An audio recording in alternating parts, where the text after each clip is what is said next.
Like you must have a business card. Well, yes, I do. Thank you. You do? At 13, you have your own business card. Okay, that's a nice start. I'll get in touch with you later. Sure. What do you do? Well, mainly, I like to call myself a software and cognitive developer because I love developing with cognitive computing and artificial intelligence. I am an algorithmist. I love working with, designing, and implementing algorithms. I'm a keynote and TEDx speaker. I'm an author. I've written a book, and I'm working on another one about IBM Watson. And, of course, I'm also an IBM champion for cloud and honorary IBM cloud advisor. Oh, where did I go wrong? Someone just get me the flannel countdown. Do you go to school? Well, I'm currently homeschooled in grade 8 going to grade 9 now. Wow. Okay, so you're bright. Artificial intelligence, it's taking over the world. Is that fair to say?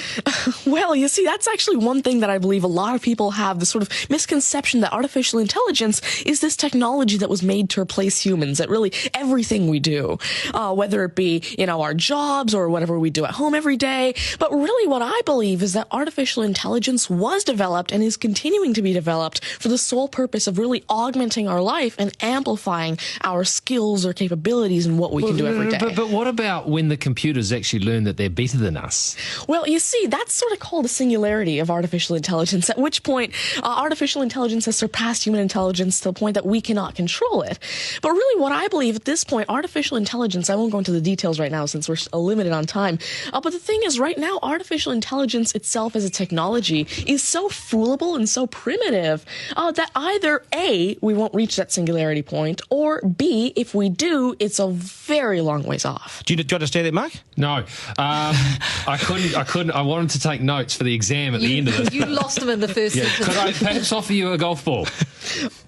There you go. Thank you very much. You do this YouTube channel, which you teach people. What is that all about, and who is your target audience? Yeah, sure. Now, I actually have a YouTube channel called Tanmay Teaches that I've been running for around 6 years now, and it has over 144 videos and now 22,000 subscribers. And so on it, I love to teach about computing, really programming, these algorithms that I develop, machine learning especially, math, science, and especially technologies like IBM Watson. Because, of course, I like to share my knowledge because I realize that there's this lack of resources for people to learn about technologies like AI, which is why I absolutely love sharing my knowledge through, of course, these YouTube videos, the books that I'm authoring, the keynotes that I have, and really Watson comes in here in such a great way because Watson allows me... What's Watson? Sure. Mark thinks he's a golfer, but what is Watson? Now, IBM Watson is essentially a cognitive system that allows developers to incorporate cognitive and machine learning into their applications without having to code in the actual intelligence. And what this means is that, of course, right now, really one of the main reasons developers aren't incorporating more machine learning into their apps is because it's so hard to do. It's really difficult to incorporate intelligence because... Has the I'm going to take this somewhere else, this interview. Has the Homeschooling Association of the World got hold of you as the front person? Well, there is actually a Homeschooling Legal Defense Association, I believe, HSLDA in Canada, and I actually had a keynote for them last year in Niagara Falls. You're the poster boy for homeschooling, aren't you? Well, I did have a keynote for them, and I talked a lot about the advantages of homeschooling and why it's great for kids who want to go into different and really targeted subjects. Okay, I want to get right down to business now. When did you realise you were bright and smarter than most? Well, I originally started coding when I was 5 with simple languages like Fox Pro and Batch. But eventually, at 9 years old, I had my very first iOS app accepted into the Apple App Store called T-Tables. But did your mum and dad do something to you between 0 and 5 that plug you into the wall? What did they do to you at 5? At 5, you were Are you smarter than your mum and dad, by the way? Already? Well, I have. My dad used to work as a computer programmer, but he used to work with simple regular programming languages like Fox Pro, Batch, a little bit of C, etc. But you see, now I'm really interested in artificial intelligence and how it can actually be implemented on all these different platforms. You'd be a nightmare to teach. You'd be an absolute nightmare to teach, wouldn't you? Because you'll be smarter than the lecturers. You would I ever want to get in an argument with you, ever. But I would like to see you on a quiz show because I think you would nail that. Well, you see, there is one thing that I've been working on, and it's essentially an app called Ask Tanmay, an NLQA system.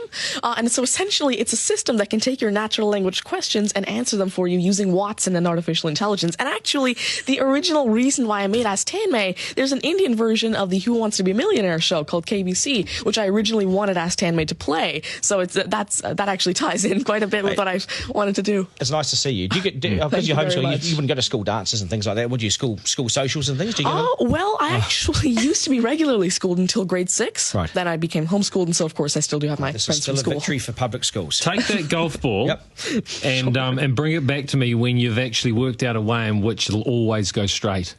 Because I think you could do it. Technically, using a genetic algorithm or something. I knew there'd be an answer. Hey, it's brilliant to meet you. You're a complete inspiration. Thank you. And I hope my son was watching, a 7-year-old son.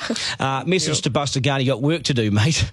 Do your homework, and we got to sharpen things up. Nice to see you. Thank you very much. All the very best. Thank You're you. amazing. Thank you. You're amazing. Okay, news is next, and then we are joined by today's panel, which won't be as smart as this guy, but they'll still be good, and we will head back to the beach as well for a game of 9 and 10. So much pressure now on the contestant in 9 and 10 just to rip through it and get it right. It's coming up after 8.